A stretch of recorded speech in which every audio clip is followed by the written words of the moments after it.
Tunakataa kuwa na tume ya wanasiasa. Tunataka tume ya watu ambao hawana unasaba na chama chochote cha siasa, hawatapendelea Chama cha Mapinduzi. Tunataka tume ambayo Watanzania wataitwa kwenye usahili, wale walio bora watashindanishwa na yule ambaye ni bora zaidi ndiye atakayeteuliwa kamishna au sehemu ya makamishna ya tume yetu. Tume tuliyokuwa nayo sasa, mmoja wa makamishna aliwahi kuwa msemaji wa Chama cha Mapinduzi, Othman Ramadhani Mapuri. Unafikiri tume hiyo itatusimamia sisi wengine kwa usawa?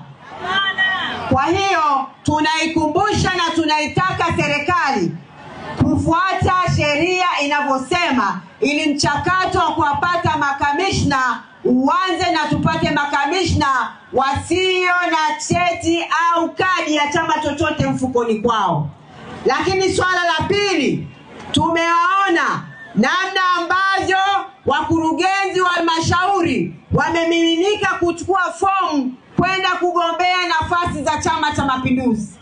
Hawa wakurugenzi wa halmashauri ndio wamekuwa sababu mojawapo ya kuleta vurugu kwenye uchaguzi, lakini wametumika mara nyingi kuwabeba wagombea wa Chama cha Mapinduzi.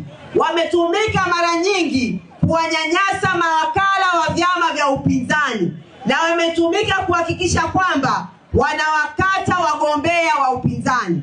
Hatuwataki wakurugenzi wa halmashauri kuwa sehemu ya usimamizi wa uchaguzi wa mwaka huu Oktoba 2025.